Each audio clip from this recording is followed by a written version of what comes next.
takeaways, man, it's just something that we practice on a daily basis.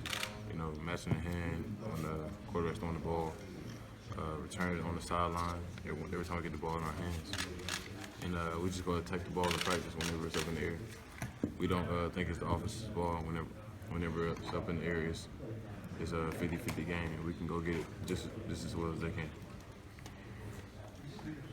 Is it affect a quarterback to sort of make him more prone to interceptions in your guys' mind? Oh yeah, no doubt, man. Our D-line does a great job of getting in his face and disrupt the passing lanes.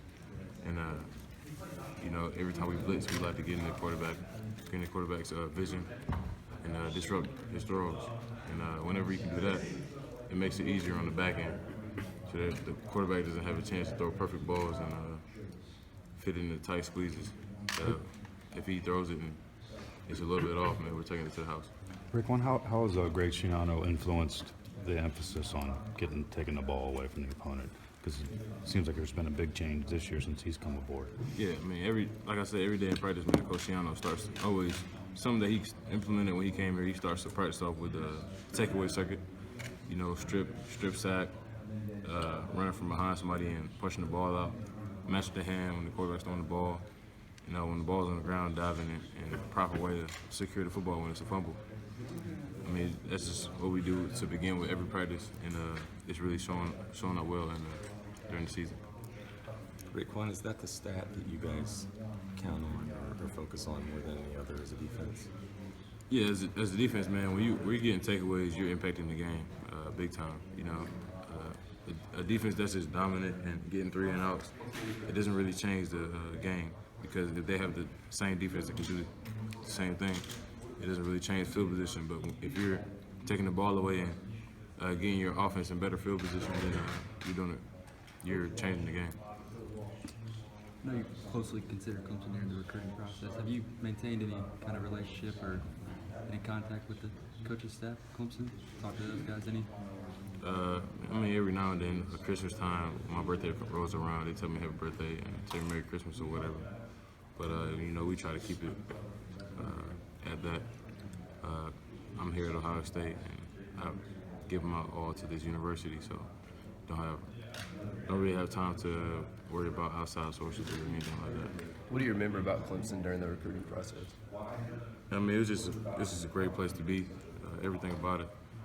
I mean, it was just an awesome place, and they had a great staff, and everybody around the university kept it real and really made you want to be at Clemson and go to Clemson. Talk about your relationship with Sean. I know you thought about playing with him at one point. Yeah, man, we real cool. Got recruited heavily together.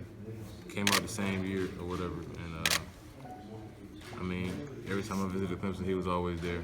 And so we kind of built a cool little relationship. And towards the end, man, I tried to recruit him to Ohio State, but you know that wasn't happening. So, like I said, man, as fellow college athletes, man, we just keep in touch and check up on each other every now and then. What does a Raekwon McMillan recruiting pitch sound like?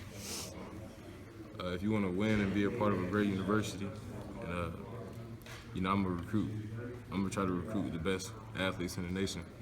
And we're never going to be lower than top 3 in the nation in recruiting classes, because I'm going to put in my effort, and I'm going to try to get everybody at the university to put in their efforts as well to recruit the best players to come here at Ohio State. And over the last 3 years, we've never been, I don't think, lower than 2. So you're always going to have great players to play with. And no matter if your coach leaves or not, you can depend on Coach Meyer to bring in a new coach who's going to be just as good as the last one. When you get close with a player like Deshaun in the recruiting process, do you ever go through your career thinking, hey, that'd be cool to play against him someday? Yeah, most definitely, man. It's crazy that, you know, I've been able to play against my top 3, well, not my top 2, other 2, in Alabama and Clemson. Just being able to play against those guys,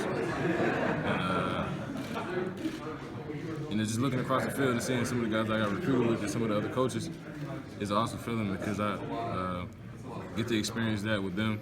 And after the game, we shake hands and whatever and go our separate ways. But it's just cool to see them across the field. How do you contain or how do you stop Deshaun Watson? Just like any other quarterback, man. You gotta get in his passing lanes, get in his face, get pressure on him on a down-to-down basis. And when he does run the ball, you know, you gotta hit him.